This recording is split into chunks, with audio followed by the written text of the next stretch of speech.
Et bonjour la famille, soyez le bienvenu sur ma chaîne. Moi c'est Evi Maouete. Alors le racisme, on en parle juste après le générique bien sûr. Bang bang bang bang.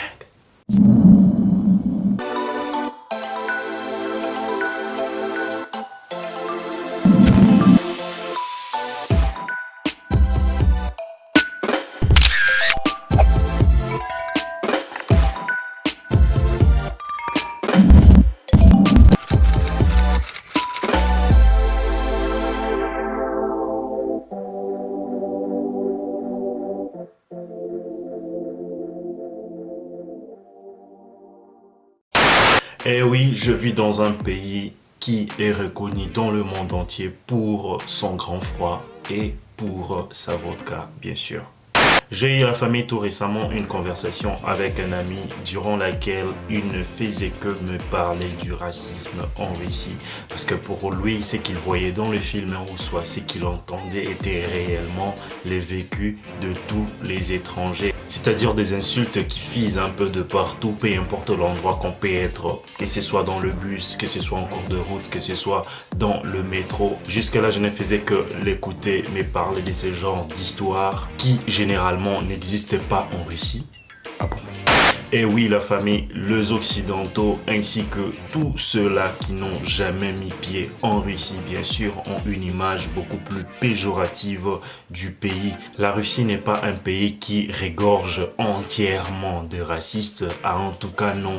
De un, il faut savoir que la Russie c'est une fédération, ce qui veut dire un ensemble d'États grâce auquel elle est ce que nous connaissons, c'est-à-dire la Russie. C'est un tout petit peu comme un village dans lequel il y a deux clans, voyez-vous.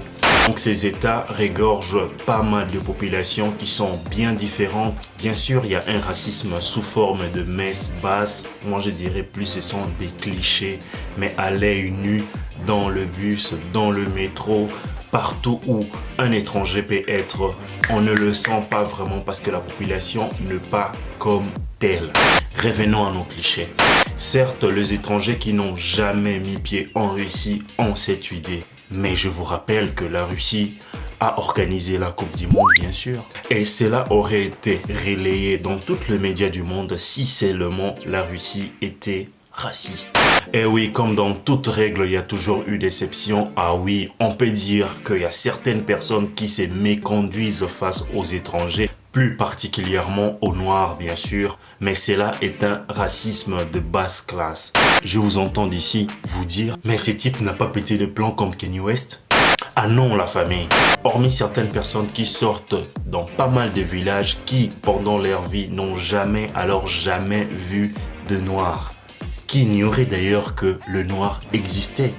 Alors ces personnes-là, on en trouve un peu partout. Ce sont ce genre de personnes dans la rue, vous êtes à 2, vous êtes à 3. On peut dire un groupe d'étrangers qui se baladent normalement. Soudainement, vous verrez une personne s'approcher de vous en vous posant cette question. Можно фотографировать с вами? Qu'est-ce qu'il dit? Pourrais-je me faire photographier avec vous? Pour certaines personnes, ça paraît normal puisqu'en ce moment-là, un inconnu qui vous demande une photo, écoutez, ouais, ça commence à viendre. Alors que cela fait partie simplement des clichés qu'on a de l'homme noir. Parce que la personne, en prenant cette photo, elle sera de bonne humeur, elle s'empressera de faire voir la photo à ses frères, à sa famille, en disant, voilà, je croisais un noir. Du coup, on ne comprend pas ce qui arrive à l'instant. C'est après qu'on réalise qu'on a commis une petite bêtise. Deux fois ça offense, deux fois ça passe. Il y a également ces genres de questions qui font partie de clichés, bien sûr. Est-ce qu'en Afrique, vous avez de toilettes? Est-ce qu'en Afrique, vous avez de cuillères? Est-ce qu'en Afrique, vous avez de téléphone? Alors ce sont ce genre de questions carrément que nous jugeons bêtes tout en riant. Ça fait partie également des clichés que nous, personnellement, que nous devrions combattre, nous qui vivons ici. Et ben c'est tout le jour que les étrangers croisent sur leur chemin une personne qui posera une question qui pourra nécessairement changer l'humeur de toute une journée. Alors ce sont des questions très bêtes, ce sont des questions racistes réellement.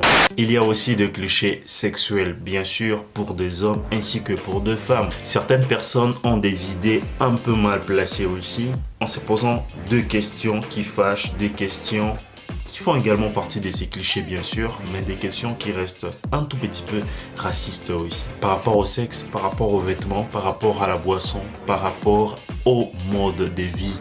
Parce que ce que la population retient de la race noire, c'est extrêmement offensant. Ils retiennent ce qui s'est passé il y a de milliers d'années. Ce qui, entre nous, n'est pas normal du tout. Alors la seule chose qu'on pourrait faire pour remédier à cela, comme nos prédécesseurs, ceux qui se sont battus pour la cause de Noirs, nous avons Martin Luther King bien sûr d'un côté, nous avons également Nelson Mandela, ainsi que pas mal d'autres personnalités de ces mondes qui se sont opposées à la race blanche bien sûr pour se faire de la place à la race noire. Logique. J'en appelle d'abord à la conscience de tous les étrangers, particulièrement de ceux qui ont la peau noire. Certaines pistes de solutions qui peuvent rendre la vie agréable face à tous ces clichés sont: de 1, mieux apprendre la langue. De 2, expliquer à la personne qui se méprend l'histoire réelle avec preuve à l'appui. De 3, si on ne veut vraiment, alors vraiment pas se faire déranger, il vous suffit simplement d'appeler la police. Et puis tout sera réglé. Ah oui. De 4, être simplement au-dessus de ça. Je m'explique. Certes, il y a certaines personnes qui ont amis par-ci, amis par-là. Moi, personnellement, j'ai une femme russe. Alors la seule chose est de faire comprendre à la personne qui ignore tout de notre histoire que l'Afrique, elle est belle. Le simple fait de parler de son histoire à une personne qui ignore tout, vous verrez par la suite, il y aura un certain respect qui va s'instaurer. Et je pense réellement que le changement ne sera pas radical tout d'un coup. Ça doit se faire mollo, c'est-à-dire petit à petit. D'une manière générale, on ne peut pas s'attendre à un grand changement. Mais du moment où tu le peux, du moment où tu peux réellement changer une petite chose, ne serait-ce qu'une infime chose, ça aidera le changement de mentalité qu'on escompte. Je me répète encore une fois, cette vidéo ne parle pas du racisme. Non. Mais plutôt de clichés racistes qu'on peut trouver en chemin. Bien sûr, la population russe est l'une des populations les plus accueillantes au monde. Enfin, actuellement, avant on ne sait pas ce qui s'est passé réellement.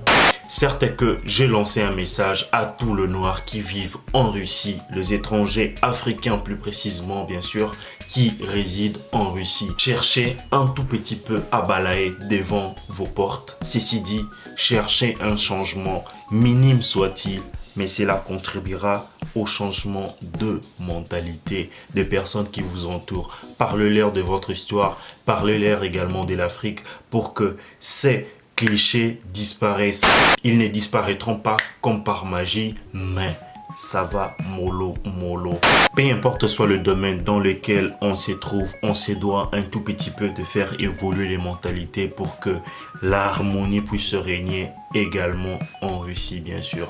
Question de changer notre mode de vie, de ne plus écouter à longueur de temps ces genres de clichés qui font assez que la vie soit un tout petit peu invivable, parce que à chaque fois qu'on écoute ces paroles qui blessent, ces paroles qui ne forgent pas, on a tendance à baisser les bras et à prendre la fuite.